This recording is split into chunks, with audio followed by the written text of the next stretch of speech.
Hello dear friends, myself Dr. Vinesh Vijayan. Today we are here with an awesome personality in the field of cryptocurrency, which all the crypto lovers will ever love to become like him, one of the role model for every crypto lovers and enthusiasts. So he is Herbert Sim and called us Bitcoin man, and you can see himself with the Bitcoin locket with him. So he is a guest for us today at Cryptoknowmics. So hi, welcome to the. Hi, thank you for having me. Yeah. So we were talking a lot of technical stuff with most of the guys, but today I think you are a right person to judge about Bitcoin and cryptocurrency, which is a major doubt. Like whenever we talk to some crypto guys, the first question which anybody and everybody asks us is that, like, what do you think the price of Bitcoin will go up or down? What is going to happen after the halving in next year?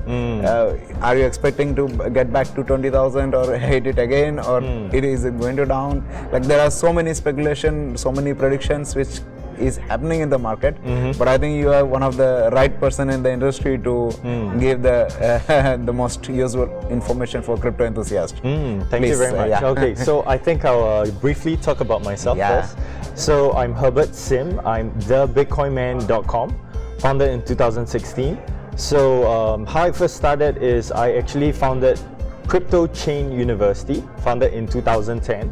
It's the world's first repository for compiling blockchain and cryptocurrency research papers. Okay. So after founding that, so 2016, I decided to push mainstream because when I first founded that, it was to target academics, the professors and things like that, that will in turn share with the students and across the world. So I guess that wasn't moving fast enough because it had to penetrate the mainstream market quickly. So for me, I was from the high fashion luxury industry. I founded a magazine called Wardrobe Trends Fashion that eventually got acquired. But prior to that, what I did was the Bitcoin Man was used as a persona. You see the Bitcoin chain? Yeah. So it's to get more mainstream users across the world. So that kind of succeeded because across Facebook, Twitter, Instagram, I'm one of the less than 20 people in the world right now that is verified blue tick for the blockchain industry. So that actually helps because with the accreditation, and I'm able to actually share across to mainstreamers about Bitcoin.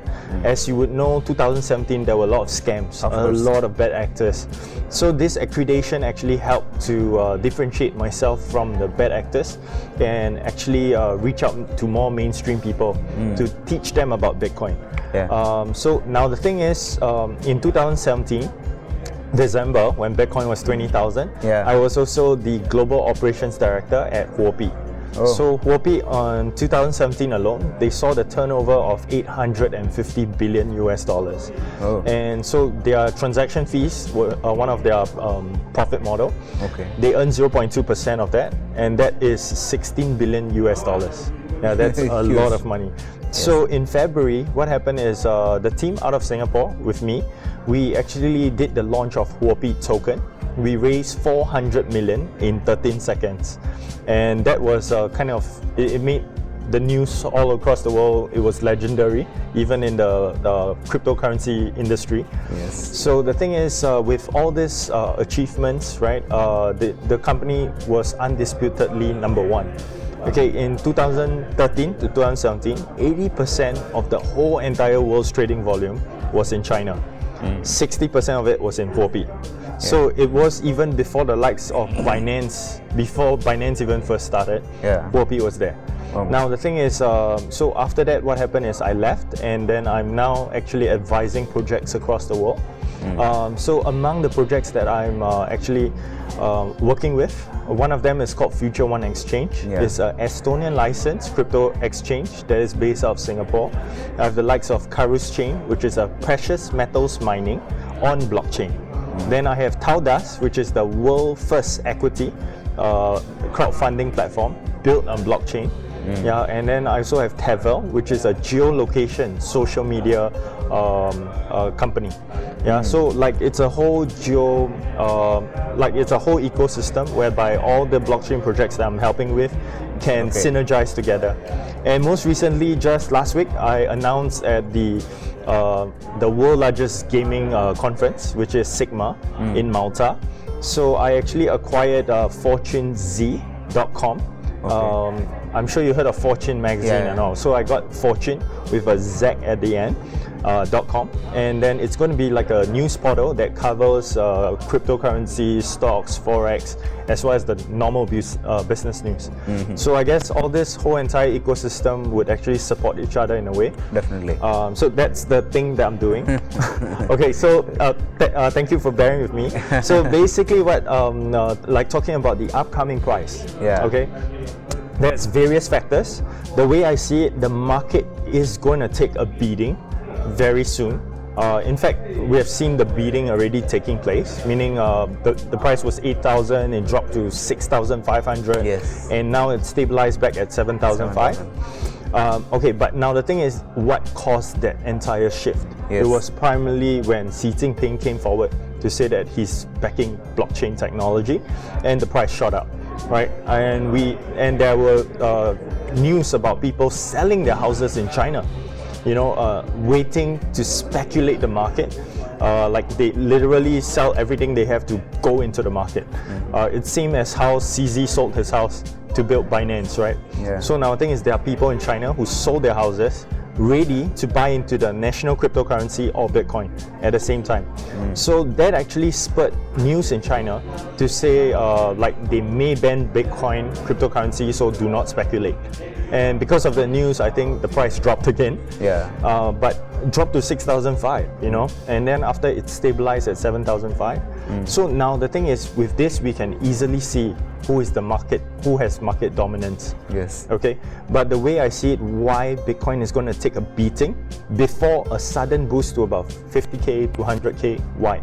It's simply because okay, there's US-China trade war going on, and if you see the geopolitical game right now, it would seem like China has the upper hand. Why? Simply because they are ahead of the curve in cryptocurrency.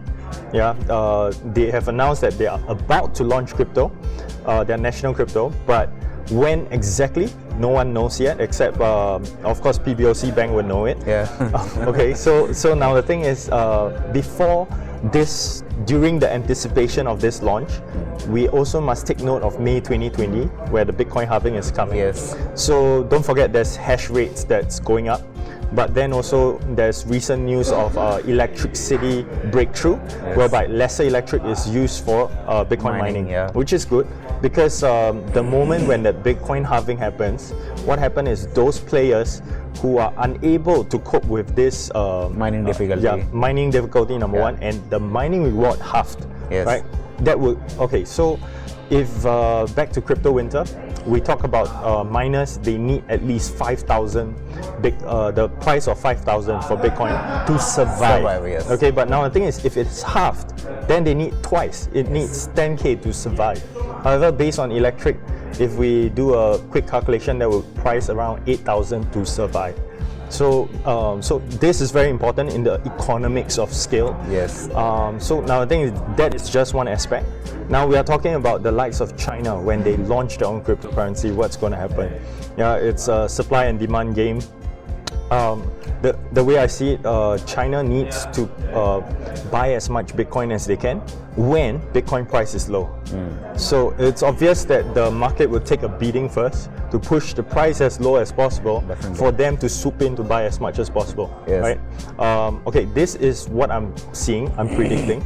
Of course, I can't really say as a fact per se. That would place me in a very bad position, right? In the eyes of law. Okay, so this is not financial advice. This is just my own observation.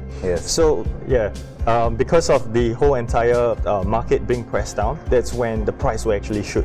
So my prediction is sometime by June, the price will be at least 50,000.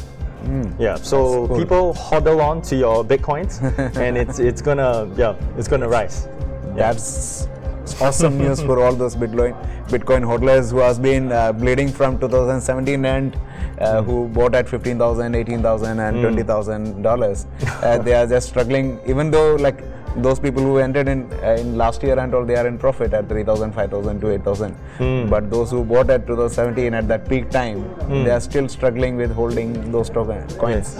So it will be a really big breakthrough for all those guys if this happens. If they again touch about 20K.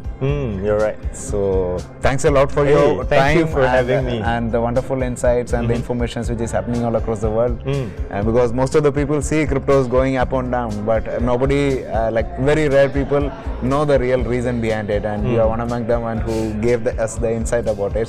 Thanks a lot for being with us.